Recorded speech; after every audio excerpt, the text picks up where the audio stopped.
kubadda cagta ee magaalada Burcaalanse Stadium koobka gobolada dalkani Somaliland koobka gobolada ee ka furmaya magaalada madaxda gobolka Togdheer ee Burco waxa koobkii abad ugu xisaab badnaa ay ka dhacay garoonkaasi iyo goobta ay ciyaartani ka dhacaysay ayaa waxa soo buuxdhaafiyay dadweyne aad u tiro badan oo u hamuun qabay sidii ay u daawan lahaayeen ciyaarta hufan ee dhex maraysa gobolada Togdheer iyo Maroodijeex munaasabadani ballaaran ee lagu daafurayo koobka gobolada dalkani Somaliland ayaa waxa halkaas ka soo qayb galay wafdi ballaaran oo ka socda xukuumadda Somaliland oo horkacaya madaxweyne ku-xigeenka Jamhuuriyadda Somaliland mudane Cabdiraxmaan Cabdullaahi Ismaaciil Saylici wafdigaasi ballaaran ee ka socda xukuumadda Somaliland ayaa waxa kamid ahaa wasiirka wasaaradda dhalinyarada ee ciyaaraha hidaha iyo dhaqanka ee Somaliland Cabdi Siciid Faahiye wasiirka wasaaradda madaxtooyada Somaliland mudane Xasan Cali Xaaji Xasan wasiirka wasaaradda waxbarashada iyo tacliinta sare ee Somaliland Marwo Samsam Cabdi Aadan gudoomiyaha golaha wakiilada Somaliland mudane Cabdiraxmaan Maxamed Cabdilaahi Cirro munaasabadani ballaaran ee lagu daafurayo koobka gobolada dalka ayaa waxa lagu soo bandhigay hees loogu talagalay furitaanka koobka gobolada dalkani Somaliland oo ay soo bandhigeen kooxda fanka iyo suugaanta ee gobolka Togdheer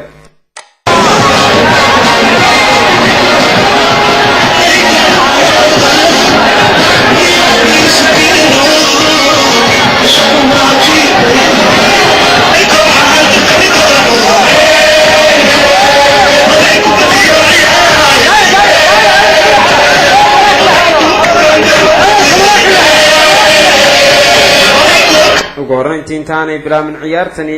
aadka u qaaliga ah ayaa waxa ugu horeyn halkaasi ka hadlay wasiirka wasaaradda dhalinyarada iyo ciyaaraha hidaha iyo dhaqanka ee Somaliland Cabdi Siciid Faahiye wuxuuna wasiirku sheegay in aad ugu mahadnaqayo wafdigan ballaaran ee ka socda xukuumadda Somaliland oo horkacayo madaxweyne ku-xigeenka Somaliland sidoo kale wasiirka wasaaradda dhalinyarada iyo ciyaaraha hidaha iyo dhaqanka ee Somaliland waxa uu ammaan u soo jeediyay shirkadaha gaarka loo leeyahay sida Dahabshiil Group Telesom iyo waliba Sam Cable oo sheegay wasiirku inay qayb weyn ka qaateen sidii ay u furmi lahayd ciyaarta koobka gobolada dalkani Somaliland gudoomiyaha golaha wakiilada Somaliland mudane Cabdiraxmaan Maxamed Cabdilaahi Cirro isna halkaasi ka hadlay ayaa u mahadnaqay dadweynaha reer Burco sida ay u soo dhaweeyeen xulka 8 gobol ee ka qayb qaadanaya tartanka koobka gobolada dalkani Somaliland ee maanta sida rasmiga uga furmay magaalada madaxda gobolka Togdheer ee Burco madaxweyne ku-xigeenka Jamhuuriyadda Somaliland mudane Cabdiraxmaan Cabdullaahi Ismaaciil Saylici isla markaasna hogaaminayay wafdigan ballaaran ee ka socda xukuumadda ayaa sheegay inay wax lagu farxay tahay in bulshada gobolka Togdheer ay si weyn u soo dhaweeyeen xulka gobolada dalkani Somaliland ku-xigeenka Jamhuuriyadda Somaliland mudane Cabdiraxmaan Cabdullaahi Ismaaciil Saylici ayaa sidoo kale sheegay in xukuumadda Somaliland ay mar walba diyaar u tahay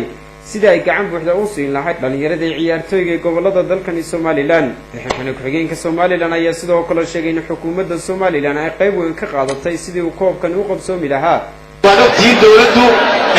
waxa maanta itaalkii waxaan ku soo noolay muddada 20 sanadooda isku tashi iyo iskaashi aan markasta iskaashano oo aynu kaga baxno wax kasta oo maanta horumarka maanta gaarno waxaan ku gaarnay iskaashi nabadgelyada maanta Soomaaliya ka qaado waxaan ku gaarnay iskaashi in alle cidii ka qayb qaadatay qaybta qaaran aad iyo aad ugu mahadnaqaynaa waxa kaloo mahadnaqayaa guddiga qabanqaabada heer qaran lagu magacaabay wasiirku gudoomiyay oo si wanaagsan runtii u shaqaysay hawlana ku dhacdayna aad iyo aad baan hambalyeynaa si hawsha fiican ay soo geliyeen aanay bilaabin ciyaartani aad ku hufan dhex maraysa gobolada Togdheer iyo Maroodijeex ayaa waxa labadaas xul kubadda u horlaaday madaxweyne ku-xigeenka Jamhuuriyadda Somaliland iyo wasiirka wasaaradda dhalinyarada iyo ciyaaraha hidaha iyo dhaqanka ee Somaliland si kastaba ha ciyaartani aad ku hufan ee maanta ka dhacday garoonka kubadda cagta Burcaalanse Stadium Burco ayaa ciyaartii abad ugu xamaasada badnayd ee ka dhacday gudaha magaalada Burco amaba gobolada dalkani Somaliland iyadoo ciyaartani maanta ka dhacday garoonka kubadda cagta Burcaalanse Stadium Burco ee dhex maraysa gobolada Togdheer iyo Maroodijeex ay ku soo dhamaatay barbaro Maxamed Ibrahim Xasan